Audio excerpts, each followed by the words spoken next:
Hello, listeners of the Mad Scientist Podcast. I'm your host, Chris Cogswell, joined here today by comedian Daniel Kozuh. You may have read his work on the Hard Times in Infinite Worlds magazine or his book titled Lingeria. He now hosts the Extra Mundane Podcast, a show that is a huge amount of fun where he interviews and talks to cryptids, aliens, all the creatures we talk about here on the show today. Please go check it out. And then, Dan, we're just going to... Yeah, I'm excited to talk to you, man. I'm really stoked to have you on the show. So, Jake, roll the tape.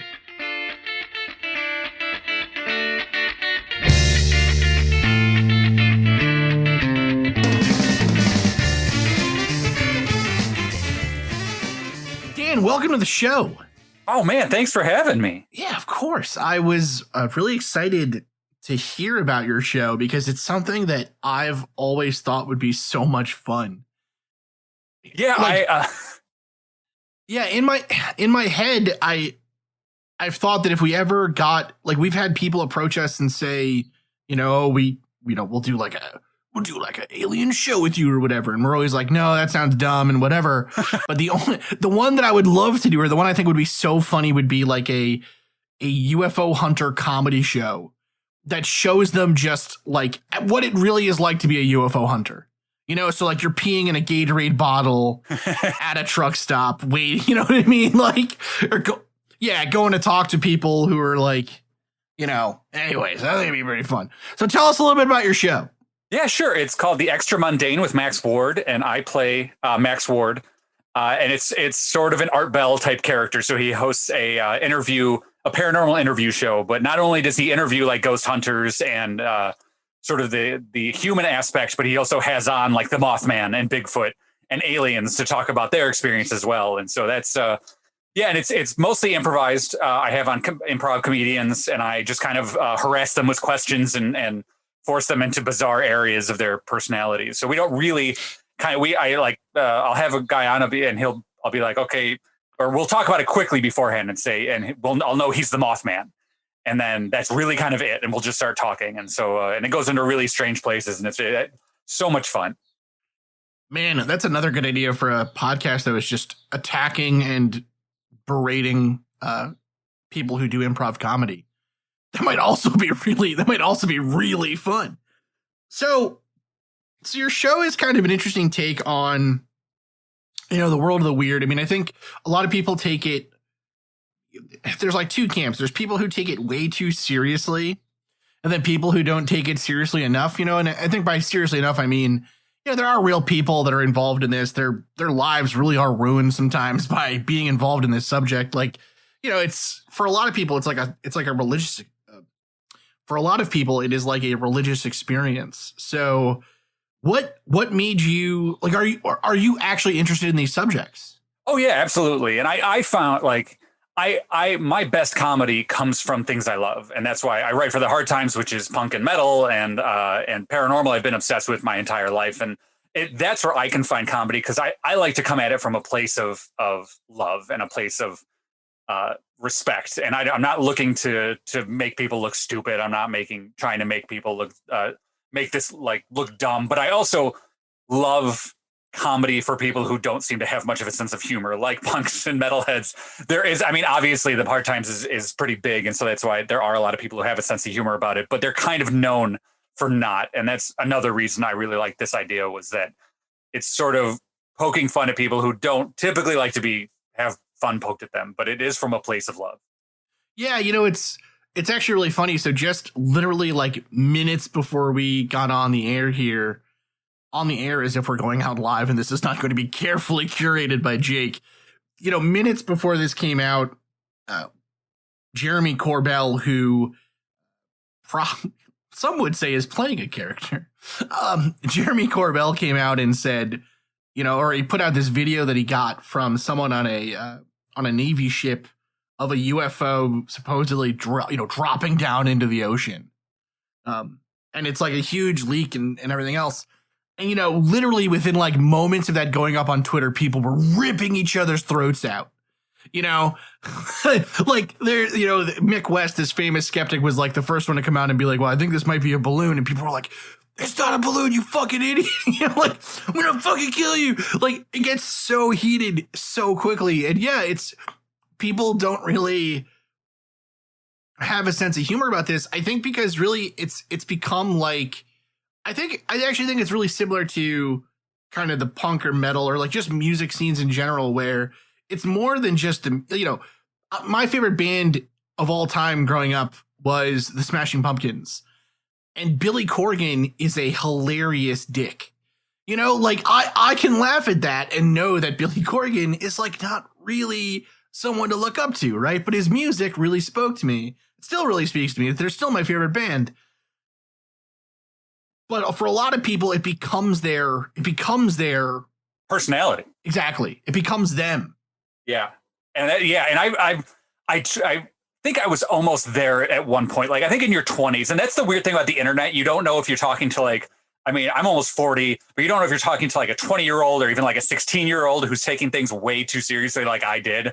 And so there's like no age on the internet. But when people get really mad, you're kind of picturing somebody like a peer, and it's really not sometimes. So it's you're 100% correct. It's very rarely, you know, I'm 85.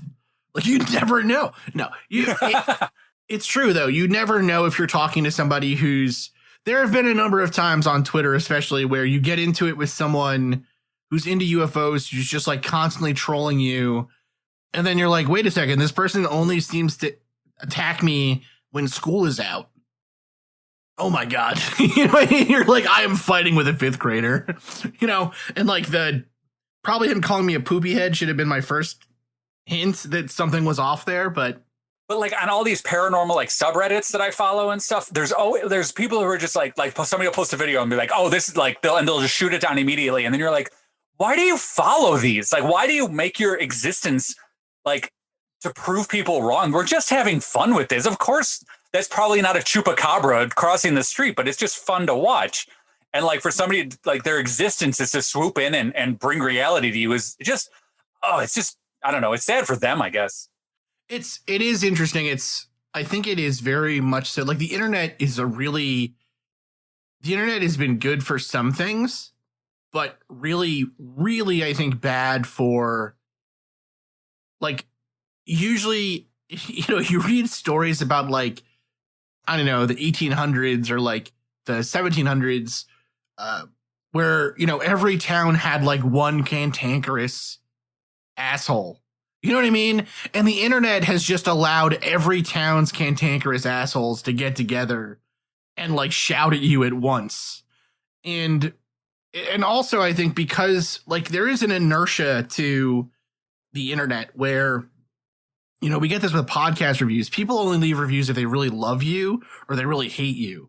You know, there's no one is leaving a review for us and being like, they're all right. You know, I'll listen to them. I'll listen to them if there's nothing else going on. They're either like, this is my favorite podcast and we love them, or they're posting like, you know, you can tell how fat that guy is by the way he breathes on mic. And, you know, you're like, oh my God, I'm seen. This podcast was hysterical. 1 star. Like, what? Right. Or you just get people who don't know how a rating system works. You know, I thought poor meant great, like poor in spirits, the Beatitudes, right? Or the rich in spirit. And that's like I don't know if you're the same, but you dwell on the bad reviews and you kind of forget. Like my book, it's not a bragging thing, but it for people who like humorous fantasy, I mean, it's people enjoy it. And so it like the few reviews that it did got were quite good, except I got like 1 star and I still think about it. I literally, it was on Goodreads and I literally messaged them and I'm like, you gave it 1 star, but you didn't review it. Can you just tell me why you hated it? I won't tell anybody. I just need to know. And they never responded and I should have just let it go. Oh my God. No, it's really sometimes those reviews are really well thought out and written. You know, yeah. we had one at the beginning when we first started the show. We would occasionally dip into the politics a little bit. And, you know, Marie and I are coastal liberal elites. So that didn't go over super well. You know, we have like, I'm less liberal than, well, I don't know. Yeah, Marie, we have political beliefs of some kind. and they tend to lean more on the liberal side of things.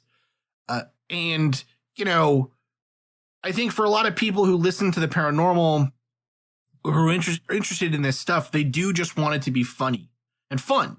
Yeah. And that's where a show like yours, I think, is so good, because it lets it be fun and funny in not a kind of a heavy way, where when we make it fun and funnier, the way that we view it is we also always try to say, like, look, this is hilarious that this guy is bringing, you know, people are paying this guy thousands of dollars to go on a UFO cruise with him. But like, that could be your grandma, right? Like spending her Social Security check. Yeah, I talked about that a lot with a producer that is helping me with the show, is where, because we wanted it to be fun, and we were like, well, because when you deal with paranormal stuff, it's really easy to kind of slip into the conspiracy theory stuff, which is fine. But we're like, right now with Q and the Capitol riot and everything, we decided to kind of stay away from that, because we were talking about doing, like, have somebody from the Illuminati on, which we probably will do.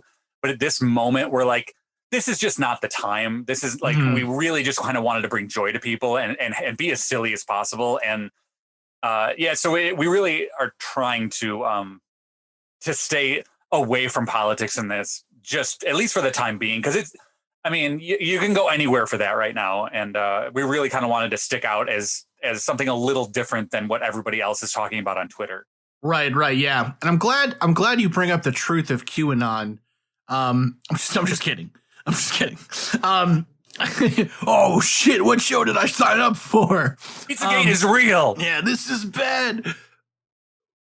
When I guess so on the show itself there, right? Because there are a lot of figures, like Art Bell, for example, is a figure who I think a lot of people in UFO world, or kind of the paranormal world in general, view as sort of a hero, as someone that they really looked up to because they felt like he was the first like voice of reason. But when you listen to those old episodes, it is sort of a comical character. Yeah, absolutely. And and he did a good job of kind of steering away from, I mean, there's conspiracy theories, but like when George Norrie took over, which is actually where I kind of came in, I kind of knew, like, I knew Art Bell and probably heard a few episodes, but I didn't start like listening religiously until George Norrie was there. Yeah, he tended to push the right leaning conspiracies a little bit more, and the it's all going to fall apart and you're going to need to bury gold in your backyard more than Art did, at least from what I remember.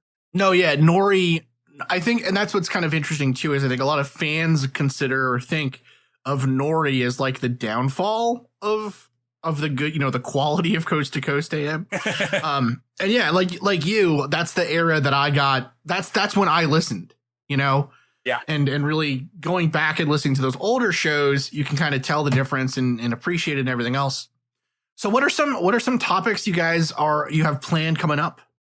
Sure. Well, we have our first episode is out, and we have Ghost Hunters, and I'm pulling a lot from Atlanta comedy. I'm in Atlanta, and so I'm pulling a lot of Atlanta comedians from a semi-famous improv stage here called Dad's Garage. And if you watch Archer, a few of the voices on Archer are from Dad's Garage and things like that. And so we have some they're Ghost Hunters for it ended up, and that's kind of how the show goes when they arrive. It's very, I've already repeated this, sorry, so we can cut this part out. Did I already state about how it's improv? Yeah, I did. So anyway, we'll cut that part out. It's all good. You're fine. You're good. When we started, all they told me was that they wanted to be ghost hunters, and that's all they were going to kind of tell me. And so it ended up morphing into how they were only animal ghost hunters. They were only hunting for animal ghosts, and then they became possessed by animals. And then we started and so it goes into kind of very strange areas where we just kind of play around. And so we have Vinny Van Helsing is on the show, where he's the great grandson of Van Helsing. We got the Mothman. That was a big get. We had to work with his agent on that one, but we got the Mothman coming on. Oh, man. We have a medium and her ghost. They're going to be on soon. And we're working on getting the Florida skunk ape. We haven't gotten in contact with Bigfoot or Yeti yet, but the Florida skunk ape is interested. He's showing some interest. So we're tracking down Amelia Earhart. Nice. Oh my goodness! Oh, that's so fun. You'll be able to get her to tell you where the hell that damn plane is. That'll be exciting. Oh man, you. I mean, I'm excited. I'm excited for when you guys get your UFO investigators on there. I've got some contacts. Maybe I got some people I can maybe put you in contact with. I really appreciate it. We've already had we had a shape-shifting alien on already, but we haven't had any alien hunters on, so we should really get them together, actually. Oh my god, yeah, absolutely. No, they make their dreams come true. So what was okay, so the show, I think kind of, it sounds really great. It's makes total sense here, trying to make this more of a sort of funny angle to this stuff. What was your introduction to this subject as a kid? Was it Art Bell, or was it like, did you have a book? Was there a story that you remember being really freaked out by as a kid?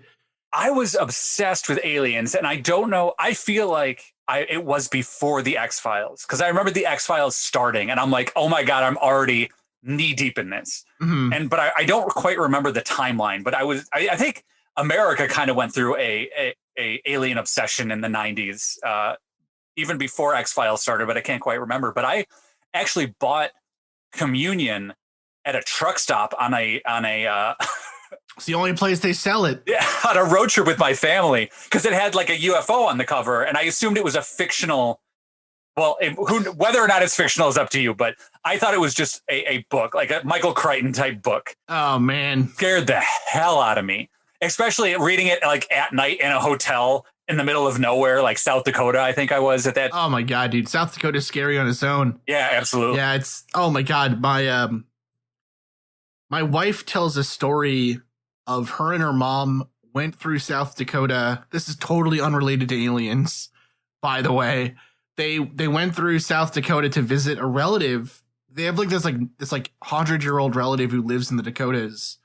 And he's like super sweet and nice and everything. But he just lives so far away from like every other member of their family that people don't often get out to visit him. So anyways, we lived in Minnesota for a while. We lived in the Twin Cities. So we were like the closest we were ever going to be probably to this guy's house. So we went and visited him a couple times. And they went through South Dakota. I think he lives in South Dakota, but whatever. But they tell this story about stopping at a place called like the Corn Crutch. And it was like this like scary kind of trucker bar on the side of the road. And my wife and her mom like go in, and they had to use the bathroom, and then like people were eyeing them, and they just jetted out of there. They were like, get out of the corn. We got to get out of the crutch. And every time I mention how I want to go back to the Dakotas to go on like a road trip or something, my wife is like, we're not going to the Corn Crutch. We are not going to the Corn Crutch, Chris. Communion, I think Communion was, I remember being a kid and seeing the cover of Communion and being so freaked out by it. Mm-hmm. And like, I didn't read that book until I was in college, because I was like, it's too scary. Like, this is too intense for me, And then you read it and it's like, it is Communion. It's yeah. I probably wouldn't have read it. I'm having really trouble with like my timeline, but yeah, I probably wouldn't have read it if I didn't think it was just, I led not a sheltered childhood, but I was ignorant maybe of a lot of things. And so I didn't know that like kind of these scary things, like I kind of knew Stephen King. And so but I hadn't read it. So I didn't really know what horror was or what really anything scary kind of was. So yeah, I probably wouldn't have read it had I kind of thought about it a little bit more. Mm-hmm. Yeah, I think, it's funny, actually. I think as a kid, it's easy to kind of get your wires crossed with what is supposed to be horror and what is supposed to be comedy, especially because, comedy and horror are in some ways like very similar. Like, we're getting into like deep philosophy here, but like, they both kind of, they both cause you to have reactions that you wouldn't normally have. And it's kind of like a spontaneous reaction. And some horror movies are so campy and silly that, now, like now as an adult, some of my favorite funny movies that I will watch were actually horror, they were shot as horror movies in like the 60s. Right. So, but like, even like, I think the, Signs by M. Night Shyamalan, it's not the greatest movie, but it scares the crap out of me, and it's kind of hysterical, like not in a bad way. Like his jokes are solid, and so I think nervous laughter is kind of the best for horror movies if it can really make you laugh.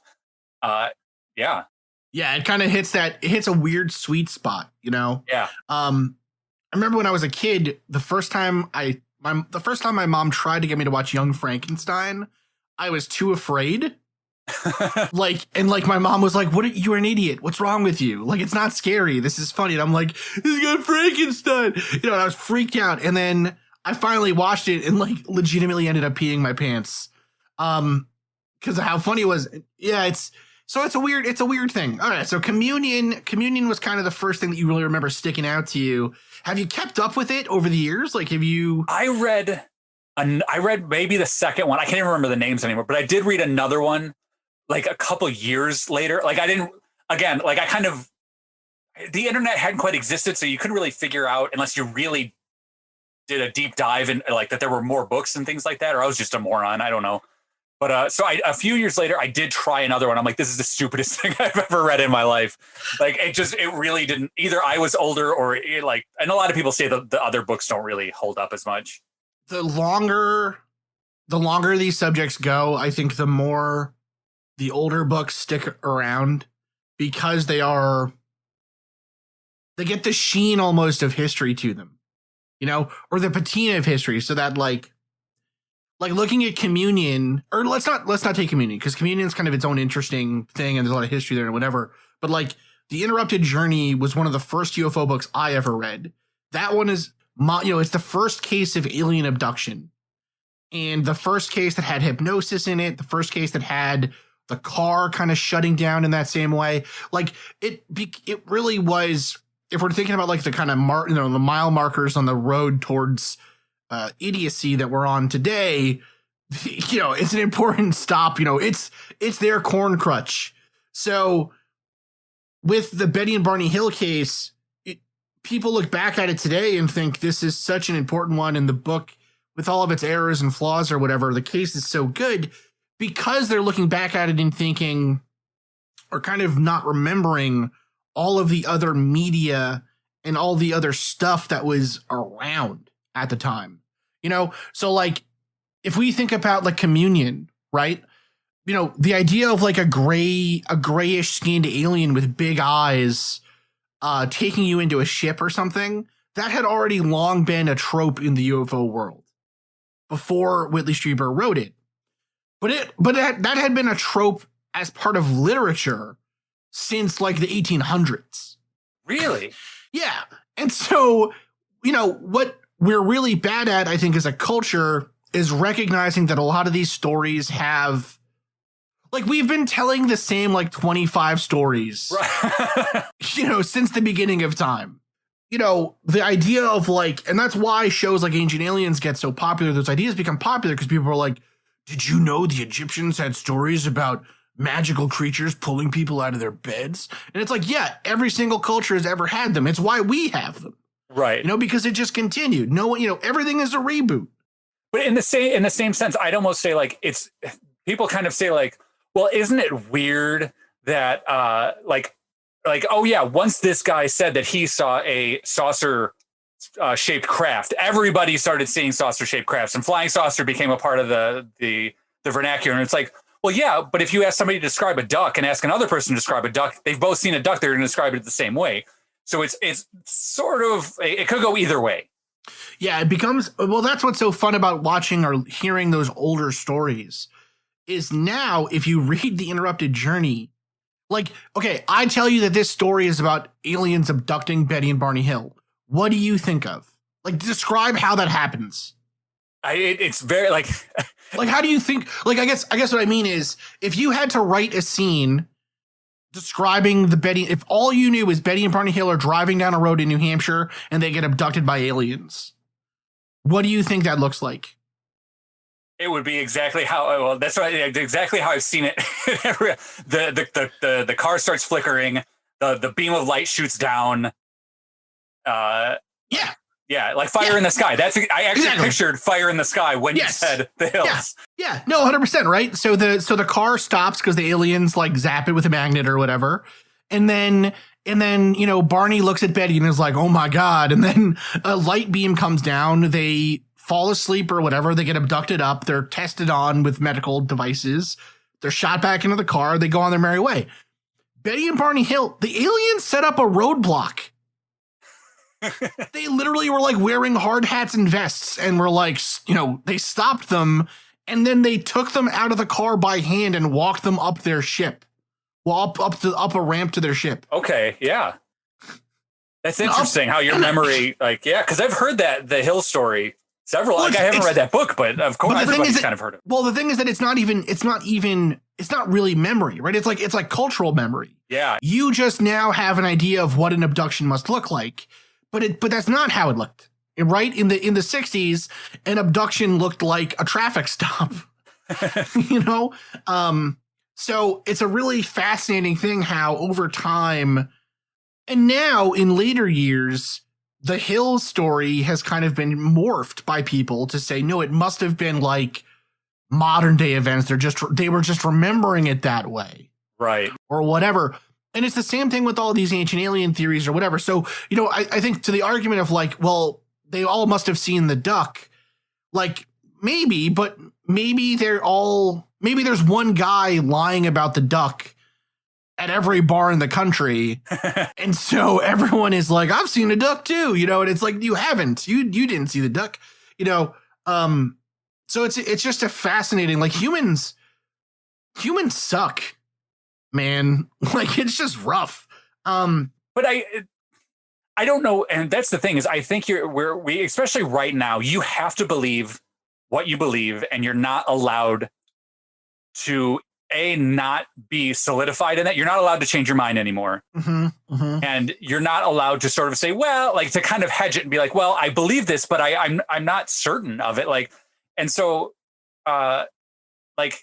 I'm trying to think how, like, do I think the alien abductions happen? Me, Dan, do I think maybe? I think the evidence is out there that it's possible, but I would be willing to go either way. My mind is open to both. And I think that's but right now we're like, no, you either believe the alien abductions happen or you don't. And if you do, then in some groups you're accepted, in some groups you're an outcast. And so I don't know. No, believe me, so it's funny. We know what the group of podcasters you ran into, I'm sorry to say, are in the group where, it's like when you know what, we're going back to the hard times here. It's like being into ska in high school. Which I was too. Ska's the best. Ska still defines my life. I don't care what anybody says. I was into Christian ska, so I was really special. Oh my goodness, Christian ska. Oh my goodness. All right, we're gonna have to talk about that later, off the air. So, like, the only thing I think we can say definitively is that people are reporting UFO events, right? But we don't know what they are. We don't know what they're caused by. And in some ways, isn't it scarier? Again, if everyone is reporting, using your analogy, if a lot of people every year are reporting seeing a duck, isn't it scarier if there's no duck? Like that's so much scarier, right? That means that somebody could make up something out of whole cloth and just push it hard enough and make people believe it and become the vectors of that misinformation. Yeah, absolutely. That's so much scarier than there actually being UFOs. It's like, well, this one guy said he captured Bigfoot and he actually shaved a bear. So all Bigfoot are shaved bears. Like, no, that doesn't mean that there's not a weird branch of bipedal ape out there. Maybe it's not a human, but you don't or a hairy, whatever, offshoot of humans, but it could be something we haven't discussed. Like to say that we have the answer, like I'm trying to think of how to put this, that somebody's theory is right. Like, no, maybe all of our theories are completely wrong. Maybe we are visited by something that abducts people. It may not be an alien. It may not be an interdimensional creature. It may not be the government. Like, it could be something, but to think somebody has the answer is, I think, Yeah, hubris on our account to say it is like, hubris. yeah. And that's No, like, it's because I'm not very religious anymore, but I have a spiritual side to me. And because I don't think that we've ever come up with even an ounce of what the universe has. And to say like, well, scientists are proving that God doesn't exist. And the Christians say, no, God was put in a male form and sent to Earth 2,000 years ago. Like, I think there's something there. And I think it's stupid for us to think that we'll ever figure it out. There's something. There is the null hypothesis that there's nothing there isn't the only, I think, skeptical argument to someone believing in these things. Yeah. There's a lot of other stuff that it could be that, again, are still worth investigating. But like we've been saying here, people get so entrenched in their camps, and it becomes a part of their personality and their meaning for themselves, that by you going and saying, well, maybe the most hate I think we've ever gotten on an episode, there's two of them. The first one was on Morgellons disease, or Morgellons, however you want to say it, which is this, like, it's like a made up, it's basically people with OCD who don't want to say that they have OCD. But so they pick at their skin and they claim that there's like fibers coming out of their skin that the government put there. So that episode we've gotten so much hate for. And then the other one we did that we've got a lot of hate for, or the other series, I guess, is on Robert Bigelow, who is this like, if you're trying to find like a member of the Illuminati who's like been hunting for UFOs this whole time, Robert Bigelow is like the rich guy who isn't allowed in the club. And so just has been like doing his own thing, and so that guy is like responsible for like all, in some ways he's like the root cause. Like he funded Art Bell back in the beginning.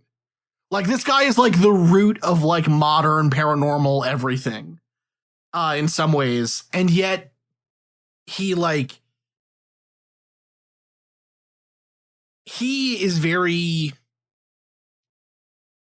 I don't even know what word I want to say. He's very sort of like not wishy-washy, but I think if you asked him, and maybe this is just me like lionizing this person that I think is actually quite cool.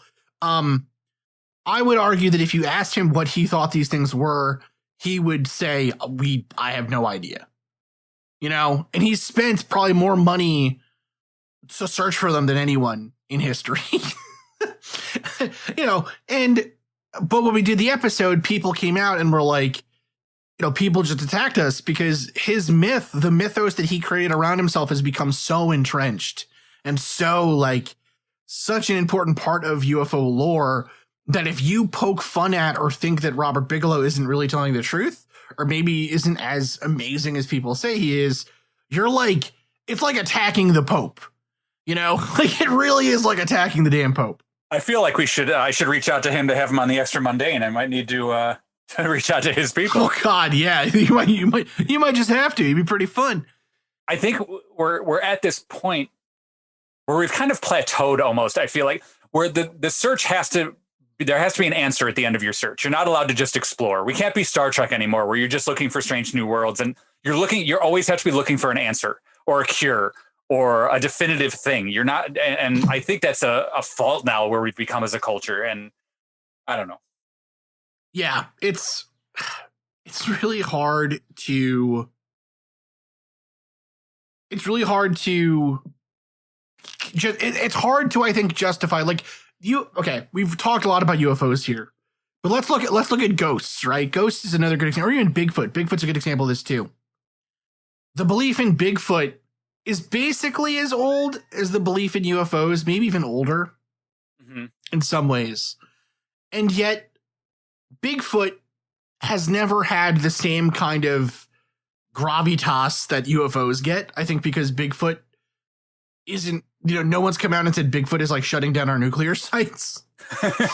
You know, Right. you know, Bigfoot's not putting microchips in our brains. right. Like Bigfoot isn't like abducting our people and like, doing things to them in the night. So, but like Bigfoot stories, though, Bigfoot is an area I think where people are more comfortable just letting it go without an answer. And it's part of it, I think, is because with UFOs or with these other conspiracies, they're like gritty, you know? It's like they have this like aspect of like military secrets to them and whatever, you know? And so people are like, you have some people on Twitter, even like, friend of the show, John Tenney, or even like the Last Podcast guys, or like a lot of people who just look at this stuff and say, maybe it's all just like a subconscious, or maybe it's like a higher consciousness sort of thing, you know? And so maybe it's like, we've had visits, for ages, we've talked about visiting the fairy realms and whatever. And like, maybe that's just all part of like what it means to be a human and like eat bad mushrooms, you know, like maybe that's just like a normal part of our experience. But on the other hand, you have some people who I think turn it more into kind of an actionable conspiracy thing. And that's the stuff you were saying you guys want to stay away from.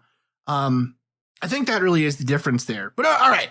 So, okay. Well, quickly to your point, I think the stakes are much higher for aliens than Bigfoot. Like if we captured a Bigfoot, our entire religious system wouldn't crumble underneath that knowledge. We'd be like, oh, that's weird. I can't believe it. Like, fine. But if aliens were definitively proven, a lot of we would have to rethink a lot of religious issues. It might not like crumble, but the fact that we are like definitively not alone in the universe, I think would cause a lot more problems in finding a Bigfoot. I guess. I mean, you'd be surprised though. There is a non-negligible component of UFO world that thinks that aliens are just angels and demons. And that just fits super nicely into like evangelicalism, you know? So like, I think most people would just be like, I don't think most people would care. Like, I don't know. Most people's daily lives would be far more affected by like, Burger King coming out with like another six Whoppers for $1 deal than like, aliens coming down and be like, we're real. It's like, well, who cares? Aliens being real does nothing for my 401k. So, all right. What, I guess, what is if you had to come up with like your least favorite paranormal topic, or the one you think is the most silly, maybe, what do you think that is?